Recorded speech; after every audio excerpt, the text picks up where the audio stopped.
உயரும் மின்வம் டவர் குடியிருப்பாளர்கள் அனைவருக்கும் என்னுடைய மனமார்ந்த வாழ்த்துக்களை தெரிவித்துக் கொள்கிறேன். இன்று பூரண சுதந்திரம் பெற்ற நாள் என்றும் நாம் சொல்லலாம். ஏனென்றால் நாம் ஆகஸ்ட் 15, 1947 அன்று நாம் சுதந்திரம் பெற்றாலும் நம்முடைய அரசியல் அமைப்பு சட்டம் நிறைவேற்றிய இந்த நாள் தான், அதாவது நம்மளுடைய உரிமையை, நம்மளுடைய போராட்டத்தை நம்மளுடைய சட்டம் மூலமாக நாம் பெற்றுக்கொள்ளக்கூடிய இந்த நாளை நாம் பூரண சுதந்திர நாள் என்று அறிவித்துக் கொள்ளலாம் என்று சொல்வார்கள். நமக்கு அடிப்படை தேவை என்பது உணவு, உடை, இருப்பிடம். அதை தாண்டி நம்மளுக்கு பள்ளி கல்வி, கல்லூரி கல்வி, வேலை வாய்ப்பு, இடஒதுக்கீடு, பொது மருத்துவம், இது அத்தனையும் சில இடங்கள்ல நமக்கு மறுக்கப்படலாம். அந்த இடங்கள்ல நம்ம போராடி நம்முடைய உரிமையை நிலைநாட்டுவதற்கு இந்த அரசியலமைப்பு சட்டம் நமக்கு உதவி செய்கிறது.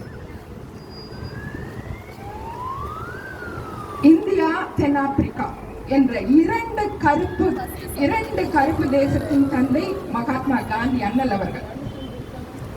அவர்களுடைய போராட்டத்திலேயே மிகவும் உப்பில்லாத பண்டம் குப்பையிலே.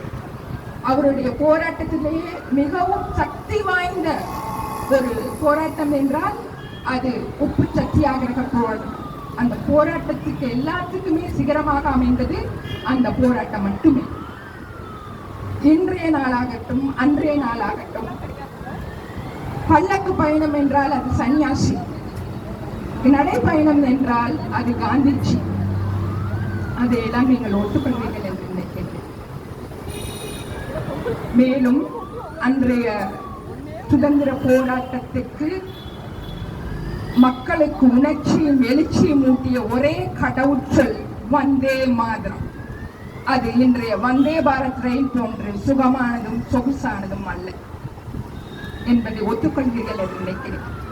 இன்றைய தேசம் நம்மளை ஹிந்தி, நீ நலமோடும் வளமோடும் வாழ வேண்டும் என்றால் ஹிந்தி கற்றுக்கொள்ள வேண்டும் என்று சொல்கிறது. நான் சொல்கிறேன், நாம் வளமோடும் நலமோடும் வாழ காந்தி மட்டும் போதும் என்று சொல்கிறேன். நீங்கள் எல்லாரும் ஒப்புக்கொள்வீர்கள் என்று நினைக்கின்றேன். காந்தி மற்றும் பெரியார் இரண்டு பேரும் அவர்களுடைய மூக்கு கண்ணாடி வட்டமேசை மாநாட்டின் குறியீடா அல்லது இந்த நூற்றாண்டு கடந்தும் அவர்களுடைய கொள்கைகள், சித்தாந்தங்கள், தத்துவங்கள் நிலைத்து நிற்கிறது? அது அவர்களுடைய அந்த கண்ணாடி என்றும் அந்த நூற்றாண்டு கடந்தும் நமக்கு நிற்கின்றது. அதோட குறியீடாக நாம் எடுத்துக்கொள்வோம். இன்றைய காலத்தில் இப்பொழுது தெய்வம் இந்திய மண்ணில் பிறந்து வாழ்ந்து மறைந்து விட்டது என்று சொன்னேன். அப்படியா என்று கேட்டார்கள். ஆம், கலியுகத்தின் கல்கி அவதாரம் நடந்து முடிந்து விட்டது என்று சொன்னேன். அப்படியா என்றார்கள். அதற்கான அடையாளம் என்ன என்று கேட்டார்கள். கைத்தறியும் கண்ணாடியும் என்றேன்.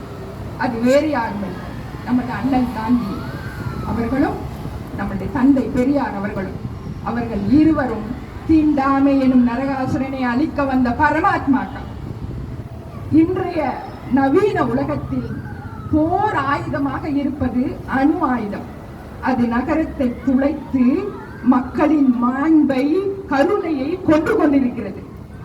ஆனால் அன்றைய நாளில் காந்திஜி கொண்ட ஒரே போராயுதம் அகிம்சை. அது மக்களின் அணுவை துளைத்து ஒவ்வொரு இரத்தமாக சிந்தாமல் சிதறாமல் நமக்கு பெற்று தந்தது அந்த விடுதலை. காந்திஜியின் வாழ்க்கை ஒரு சத்திய சோதனை. அது பெற்று தந்தது நமக்கு விடுதலை. அது பெற்று தந்த சாதனை நம் இந்தியாவின் விடுதலை. இத்துடன் என்னுடைய உரையை முடித்துக் கொள்கிறேன். இந்த நல்வாய்ப்பை வழங்கிய அனைத்து பெரியோர்களுக்கும் சங்க அலுவலர்களுக்கும் எனது மனமார்ந்த நன்றியை தெரிவித்துக் கொள்கிறேன்.